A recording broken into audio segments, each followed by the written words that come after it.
नमस्कार दोस्तों, मैं हूं लोकेंद्र और क्राइम तक में आपका बहुत बहुत स्वागत है। और आज मेरे साथ जो हैं आसिम हैं।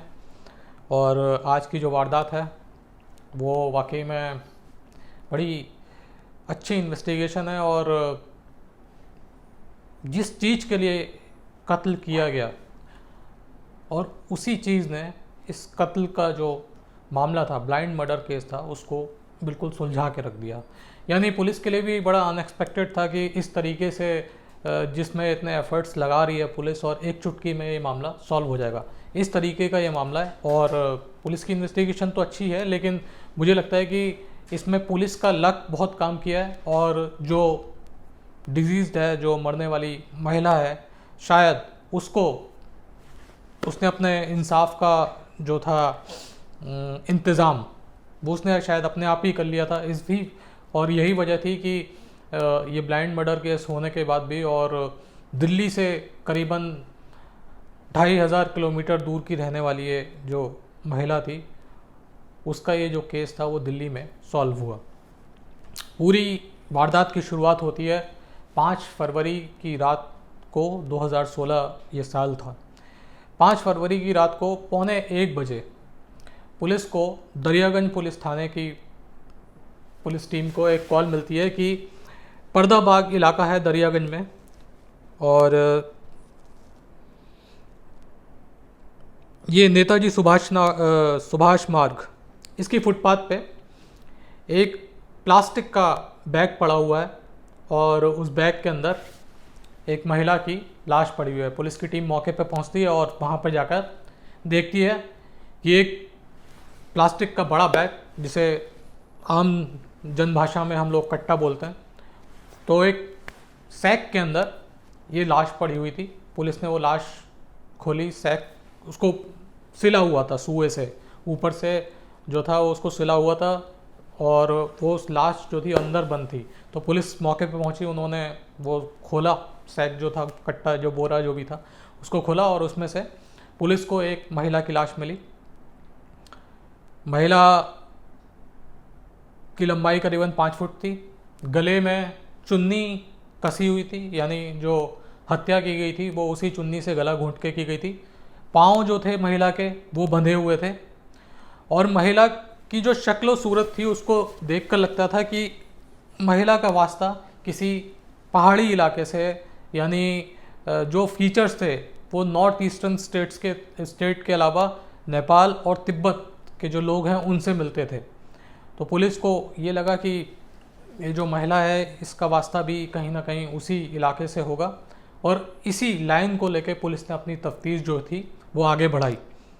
लेकिन सबसे पहली बात जो मैं बार बार आपको बोलता हूँ कि जब भी अनआइडेंटिफाइड बॉडी, डेड बॉडी मिलती है पुलिस को, तो पहला प्रयास जो होता है पुलिस का वो उसकी आइडेंटिटी जो है वो करने में होता है। उसकी पहचान कैसे भी मुमकिन हो जाए। अगर पहचान एक बार मुमकिन हो जाती है तो केस जो होता है वो सॉल्व करने में ज़्यादा देर नहीं लगती।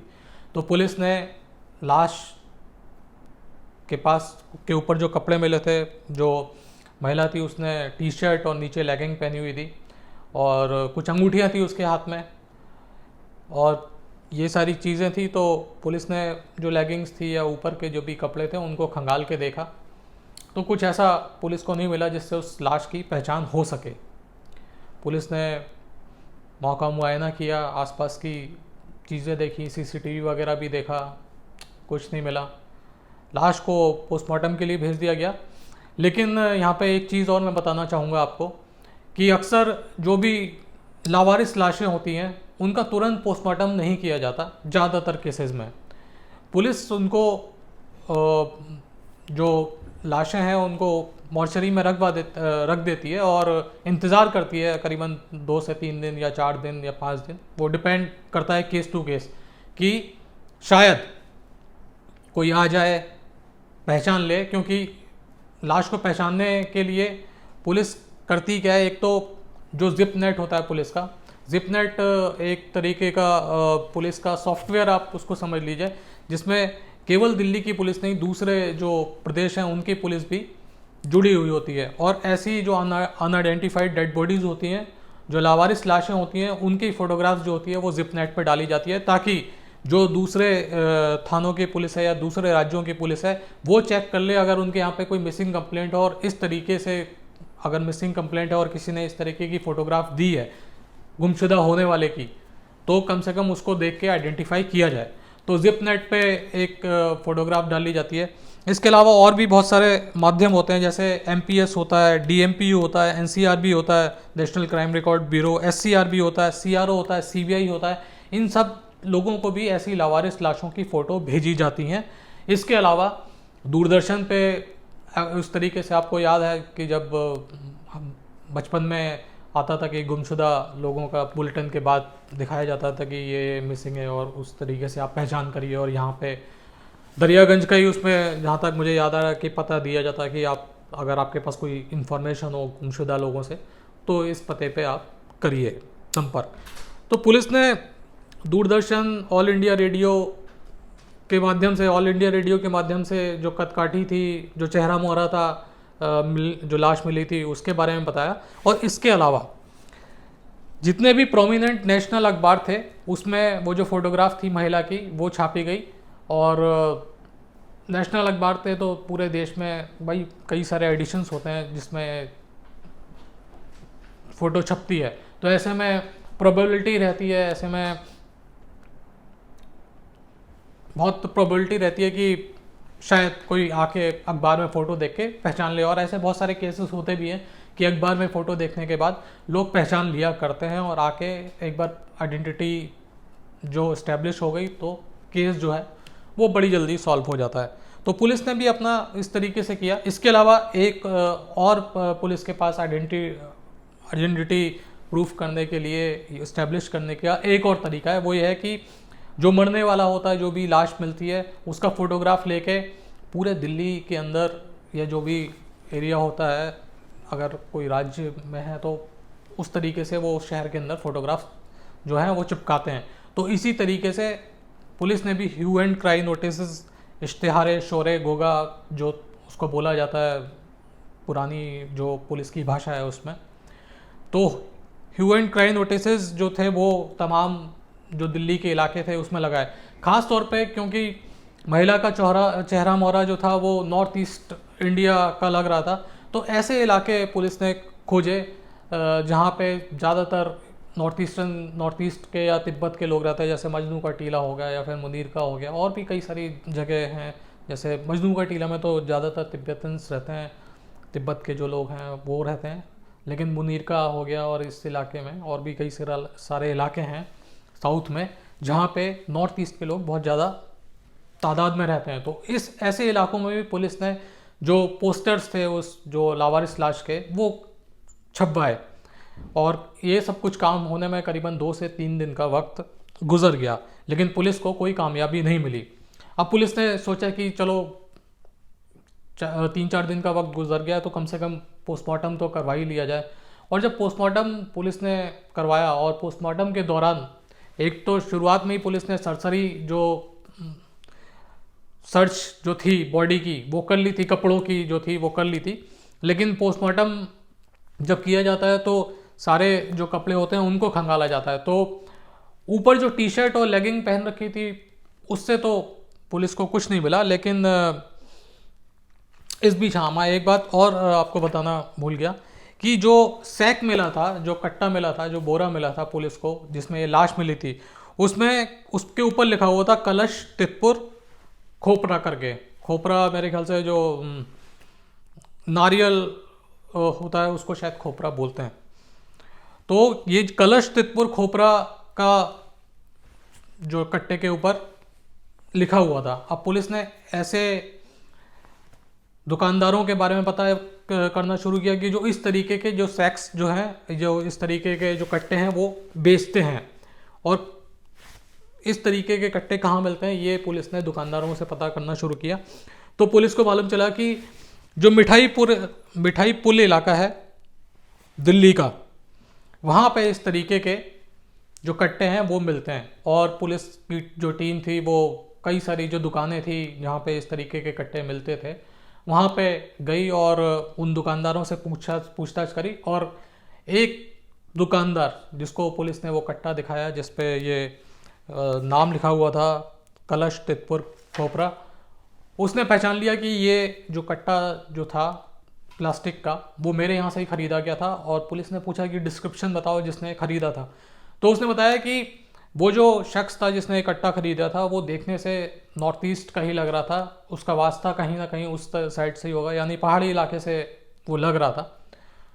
पुलिस के पास एक क्लू आ गया कि मरने वाली जो महिला है वो उसका भी वास्ता पहाड़ी इलाके से, और जो संभावित किलर है, जो संभावित आरोपी है, उसका भी वास्ता उस तरीके से पहाड़ी इलाके से।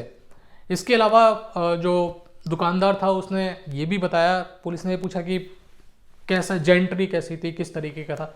तो उसने बताया कि मजदूर तबके का लग रहा था। तो मुझे भी लगा कि शायद किसी काम के लिए इसको कट्टा चाहिए होगा, इस वजह से ये कट्टा लेने आया है। तो ये दो इन्फॉर्मेशन पुलिस के पास थी कि एक तो नॉर्थ ईस्ट साइड का था वो बंदा, और दूसरा ये कि लेबर क्लास का था।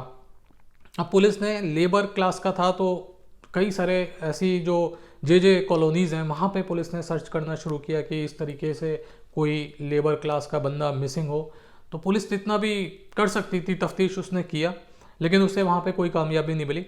अब पुलिस ने जो अपनी जांच थी उसको लगा कि एक बार, क्योंकि जो सैक है वो दरियागंज इलाके में मिला है जो कट्टा है, और लाश भी दरियागंज इलाके में मिली थी, तो क्यों ना आसपास के जितने भी लॉज हैं, जितनी भी धर्मशाला हैं, अगर आप दिल्ली से वाकिफ़ होंगे और पुरानी दिल्ली से वाकिफ़ होंगे तो वहाँ पे बहुत सारे जो हैं गेस्ट हाउस हैं, छोटे छोटे धर्मशाला भी बहुत सारी हैं, और लॉजेस भी बहुत सारी बना रखी हैं लोगों ने छोटे छोटी जगहों पे, और छोटे छोटे उसमें कमरे होते हैं। तो पुलिस ने ऐसे लॉजेस को खंगालना शुरू किया, ऐसे गेस्ट हाउसेस को, धर्मशालाओं को खंगालना शुरू किया जहाँ पे संभावित तौर पे ये आदमी रुक सकता था, जिसका डिस्क्रिप्शन, जिसका बयान दुकानदार ने अपने पुलिस के सामने किया था। तो पुलिस कई सारी जगहों पे गई तो उन्हें एक धर्मशाला में मालूम चला कि एक शख्स जिस तरीके का कदकाठी हुलिया वो दुकानदार ने बताया था जिससे उसने प्लास्टिक का कट्टा खरीदा था, वैसा ही कदकाठी और हुलिया के बारे में जो धर्मशाला का मैनेजर था उसने भी बताया कि इस तरीके का एक शख्स आया था, लेकिन वो 3 तारीख को आया था और 4 तारीख की रात को ये वहाँ से चला गया। तो पुलिस ने कहा ठीक है। तो 1-2-3 जो थे पुलिस के पास सुराग एक तरीके से आ गए थे, और पुलिस को लग रहा था कि हो ना हो ये जो बंदा है इसी ने इस महिला का कत्ल किया है। अब जब महिला का पोस्टमार्टम हो रहा था उसी दौरान उसके जो अंडरगारमेंट्स थे उनकी भी तलाशी ली गई, और जब पुलिस ने अंडरगारमेंट की तलाशी ली तो पुलिस को जो एक अंडरगारमेंट की जो इलास्टिक होती है, उसकी जो स्ट्रिप होती है, उसके अंदर से पुलिस को एक सिम कार्ड मिला जो उसने छिपा रखा था अपने अंडरगारमेंट की स्ट्रिप के अंदर। उस महिला ने, पुलिस ने वो सिम कार्ड निकाला और सिम कार्ड की डिटेल्स निकालनी शुरू करी, एनालाइज करना शुरू किया कॉल्स को। तो पर एक नंबर जो था जिस पे महिला की सबसे ज़्यादा बात हो रही थी उसको पुलिस ने जब खंगाली, उसकी कॉल डिटेल रिकॉर्ड, उसका पता होता खंगाला, तो मालूम चला कि ये जो नंबर है ये धन कुमार गुरुंग के नाम से है, और जो उसमें आधार कार्ड लगा हुआ था या जो भी उसमें आइडेंटिफिकेशन प्रूफ था वो दार्जिलिंग का था। कलिम्पोंग इलाका है दार्जिलिंग में, वेस्ट बंगाल, वहाँ का ये पता था। अब पुलिस ने जब पता करना शुरू किया उस पे कि ये जो नंबर है वो कहाँ पे एक्टिवेट है, तो मालूम चला कि ये जो नंबर है जब सर्वेलांस पे लगाया गया तो ये जो नंबर था ये गुड़गांव में एक्टिव था, जिस पे उस महिला की सबसे ज़्यादा बातें होती थी, जो सिम महिला के अंडरगारमेंट से पुलिस ने बरामद किया था। पुलिस की एक टीम तुरंत गुड़गांव पहुंची, और गुड़गांव पहुंचने के बाद ये जो धन कुमार गुरुंग है इसको दबोच लिया, पकड़ लिया। इसको लेके आए दरियागंज, पूछताछ करनी शुरू करी, और फिर पूछताछ में ये जो धन सिंह है इसने बताया कि ये बेसिकली दार्जिलिंग का रहने वाला है और ये भी बताया उसने कि करीबन 4 महीने जो है उसकी वो शादीशुदा था, लेकिन धन सिंह की उम्र भी करीबन 35 साल थी। और उसने ये बताया पुलिस को कि वो शादीशुदा था, लेकिन उसकी वाइफ से उसकी पटरी नहीं खाती थी, इस वजह से वो अपनी वाइफ से अलग रहता था और उसके बच्चे और वाइफ अलग रहती थी, वो अलग रहता था। और पुलिस को ये भी बताया कि ये जो मरने वाली महिला है जिसकी उम्र 33 साल है, इसका नाम मोनिता तमांग है। और ने ये बताया कि धन कुमार ने बताया कि ये जो महिला है ये भी पास के गांव में ही रहती थी और इसने भी अपने पति को छोड़ा हुआ था और बच्चों को छोड़ा हुआ था। तो दोनों अकेले रह रहे थे, तो इसी दौरान दोनों की मुलाकात हुई और दोनों का अफेयर भी हो गया एक दूसरे के साथ। और फिर ये हुआ, इन दोनों ने डिसाइड किया कि हम लोग दिल्ली चलते हैं और दिल्ली में हम लोग अपनी एक नई ज़िंदगी की शुरुआत करेंगे और आगे जो हम लोग फैमिली है उसको बढ़ाएंगे। तो ये दिल्ली आ गए दोनों करीबन 4 महीने पहले, यानी फरवरी 2016 में बॉडी मिली है, तो नवंबर 2015 में, मान लीजिए कि नवंबर 2015 में ये दिल्ली आ गए और दिल्ली में एज अ कैजुअल लेबर इन दोनों ने काम करना शुरू कर दिया। सब कुछ ठीक चल रहा था, लेकिन अचानक धन कुमार को ये लगने लग गया कि ये जो मोनिता तमंग है ये इसके साथ चीटिंग कर रही है। चीटिंग इन द सेंस, वो अक्सर जब भी इसका मोबाइल फ़ोन चेक किया करता था तो ये देखता था कि ये मोबाइल फ़ोन में कॉल करने के बाद तुरंत जो सिम कार्ड थी वो चेंज कर दिया करती थी। और जब इसने और भी धन कुमार ने इसके मोनिता के बारे में पता करना शुरू किया तो इसको मालूम चला कि ये बहुत सारे जो सिम कार्ड्स है वो रखती है छिपा के, और साथ में ही बहुत सारे हैंडसेट्स हैं, मोबाइल हैंडसेट्स, वो भी छिपा के रखती है। तो इसको ये लगने लग गया कि ये उसके साथ बेवफाई कर रही है, उसको चीट कर रही है। और धन सिंह और ये जो मोनिता थी, इन दोनों के बीच में इसी बात को लेकर लड़ाई झगड़ा होने लग गया। और ये मोनिता एडमिट एक तरीके से बिल्कुल रिजिड हो गई कि मुझे तुम्हारे साथ नहीं रहना और मैं तो वापस दार्जिलिंग जाना चाहती हूँ। उस टाइम पे जो धन कुमार था ये गुड़गांव के ही एक किसी ढाबे में काम कर रहा था। तो इसने मोनिता को काफ़ी समझाया कि हम लोग गुड़गांव शिफ्ट हो जाएंगे, कोई दिक्कत नहीं है, और तुम मेरे साथ ही रहो और जितनी भी गलत फहमियाँ हैं उनको हम लोग दूर कर लेंगे और आगे हम लोगों का जो लाइफ है उसको आगे बढ़ाते हैं। लेकिन मोनिता जो थी वो बिल्कुल रिजिड थी, वो मानने के लिए तैयार नहीं थी और वो कह रही थी कि मुझे वापस दार्जिलिंग जाना है, मुझे तुम्हारे साथ नहीं रहना, तुम मेरे ऊपर शक करते हो, तमाम जो चीज़ें होती हैं वो उसने बोली। तो धन कुमार ने कहा कि ठीक है, मैं तुम्हें दार्जिलिंग छोड़ के आ जाऊंगा, लेकिन उसके पहले चलो एक बार मेरे साथ गुड़गांव चलो। तो ये करीबन 2 फरवरी को उसको गुड़गांव लेके आ गया और वहाँ पे भी इसने बहुत समझाने की कोशिश करी। इसको लगा कि क्योंकि वहाँ पे धन कुमार ने कमरा वगैरह ले लिया था तो इसको लगा कि शायद ये कमरा वगैरह देखे, थोड़ा इसको लगे कि उस तरीके की फीलिंग्स आने लग जाएं कि आगे हम लोग अपनी जो फैमिली है उसको बढ़ाएं। इस तरीके कि जो भी उसने सोचा था बिल्कुल वैसा नहीं हुआ, उससे उलट ही हुआ, क्योंकि मोनिता जो थी वो बिल्कुल तैयार नहीं थी कि वो उसके साथ रहे। वो बार बार जिद कर रही थी कि मैं दार्जिलिंग, मुझे वापस लौट के जाना है। तो जब उसको लगा कि दार्जिलिंग इसको वापस लौट के जाना है, और सबसे बड़ी बात यह कि उसको विश्वास नहीं था उसके ऊपर, उसको लगता था धन कुमार को कि ये बहाना बना रही है दार्जिलिंग जाने का, जबकि असली बात यह है कि ये मुझे छोड़ के जाना चाहती है और ये किसी और शख्स के साथ जाकर रहना चाहती है। तो वो एक तरीके से जो शक था वो उसके दिमाग में बिल्कुल रच फंस गया था धन कुमार के, और वो मोनिता को छोड़ना नहीं चाहता था और मोनिता जो थी वो उसके साथ रहना नहीं चाहती थी। तो 2 तारीख को इसने समझाया, रात भर समझाया, काफ़ी जो था दोनों के बीच में लड़ाई झगड़ा, जो भी आर्गूमेंट्स हुए वो हुए। 4 तारीख को, हाँ 3 तारीख को इसने बोला, धन कुमार ने, जब वो मानी नहीं मोनिता, कि चलो फिर मैं तुम्हें ट्रेन में बिठा देता हूँ, या फिर अगर होगा तो मैं भी तुम्हारे साथ साथ दार्जिलिंग चला चलूँगा और तुम्हें छोड़ के आ जाऊँगा वापस। तो इस पे मोनिता जो थी वो राजी हो गई और ये लोग दरियागंज इलाके की एक लॉज में पहुँचे, धर्मशाला में, और इन्होंने किराए पे कमरा लिया धर्मशाला में। और 3 तारीख को भी यही हुआ कि जो धन कुमार था उसने दोबारा उसको समझाने की कोशिश करी कि मान जाओ, क्या करोगी जाके वहाँ पे, दार्जिलिंग में इतनी गरीबी है, यहाँ पे हम लोग अच्छी तरीके से रह रहे हैं, तुम्हारा वहाँ पे कोई है भी नहीं, पति तुम्हारा अलग रहता है और हम लोगों को भी एक दूसरे का सहारा मिलेगा तो ज़िंदगी अच्छी तरीके से कटेगी, तमाम जो चीज़ें हैं वो। लेकिन वो मानी नहीं। 4 तारीख को भी इस सारी चीज़ों को लेके बातचीत चल रही थी, लेकिन ये जो मोनिता थी ये मानने के लिए तैयार नहीं थी, और झगड़ा इतना बड़ा दोनों में आपस में कि वो ही धर्मशाला के कमरे में ही इन दोनों के बीच में मारपीट होने लग गई। और इसी मारपीट के दौरान धन कुमार को इतना ज़्यादा गुस्सा आया कि उसने जो मोनिता ने जो चुन्नी लपेट रखी थी अपने गले में, उसी चुन्नी से इसने गला घोंट के उसकी हत्या कर दी।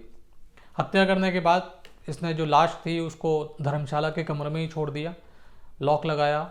और उसके बाद फिर ये जो मिठाई पुल इलाका था जहाँ पे इस तरीके के बड़े प्लास्टिक के कट्टे मिलते थे जिसमें कोई लाश को पैक किया जा सके, तो इसने वहाँ से एक कट्टा खरीदा प्लास्टिक का। और इसके अलावा जो दरियागंज के इलाके में जो मंडी थी, सब्जी मंडी, वहाँ से इसने बहुत सारी सब्जी खरीदी, करीबन 8-10 किलो, और वो उसने जो पैक था उसमें पैक कर दिया सब्जी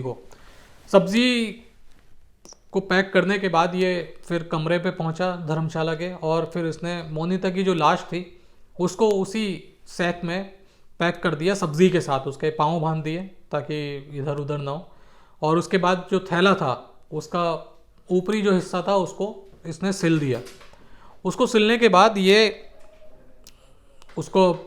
इसने चेकआउट किया, वहाँ से धर्मशाला से निकल गया और इसने एक रिक्शा लिया स्टेशन जाने के लिए।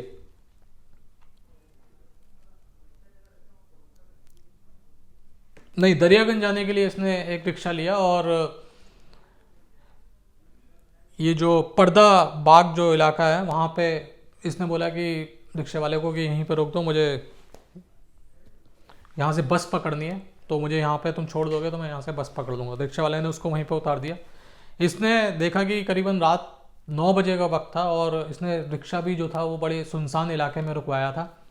तो इसने जब देखा कि आसपास कोई देख नहीं रहा, तो इसने जो प्लास्टिक का कट्टा था जिसके अंदर मोनिता की लाश थी उसको वहीं पे छोड़ दिया।